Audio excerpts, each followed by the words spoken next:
On June 3, 2008, General Motors made a public announcement that it would end production of sport utility vehicles in its Janesville, Wisconsin plant by the end of 2010. But because of the failing economy, the closure of the 89-year-old plant came sooner than expected. On Tuesday, December 23, 2008, the last vehicle passed its way off the line at 7:07 a.m. The closure eliminated 2,200 jobs at the General Motors plant itself and 1,150 jobs at supplier companies in Janesville. This isn't a story of the plant closure itself, but rather the after effects of a closure on a city and those affected. Sarah Willie is a General Motors employee and former Janesville plant employee. Truck left your workstation. Our supervisor had us all meet into our team room. And he wanted to thank us for our service.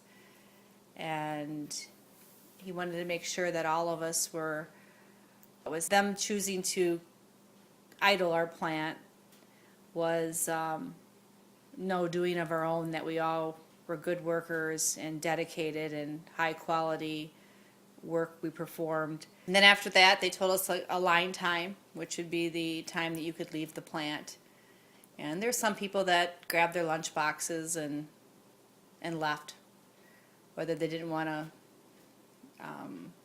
deal with the day, or there's just always those people. But most of the people kind of sat around and looked at each other and realizing that this may be the last time that we see these people that we've worked with for years.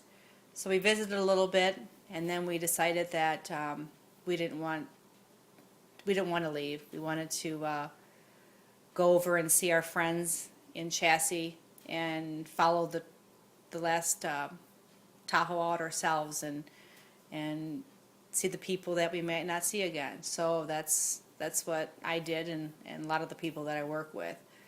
We went over to Chassis and we followed it to the end, and there was more people there than left the plant.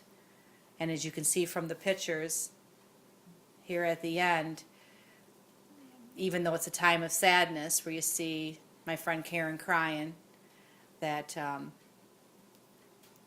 we also are proud that we stayed and built the last job just as well as we did the first job. And then here's a picture at the end where there is nothing on the line, which is really sad, and that's when it brought me to tears, because there's nothing sadder than an empty plant. What options? Positions in Kansas City, and that's Kansas. And we went and checked out the area, and it seemed to be a large city, but it seemed to be something we still could come home. And so we made the decision that it didn't sound like there was any hope for Fort Wayne, Indiana, which was our first choice, that we would get an opportunity to go there together. So we decided to go to Kansas City. How did you feel about relocating? And how was it at first? Well, it was quite scary, because when they give you your letter, you only have like a week and 2 days to start work. So that means that you have to find a place to live, get all your things in order at home, and you have to be at work at 6:30 in the morning on that 9th day. So that was pretty scary. Both of us have lived in this area all of our lives, in Janesville and in Footville. And actually, this would be the first place we rented together. So even that experience, coming from a homeowner to a person that rented and trying to find an apartment in a haystack, and all we knew is everybody say stay north of the river, because it's a dangerous big city. So that was scary.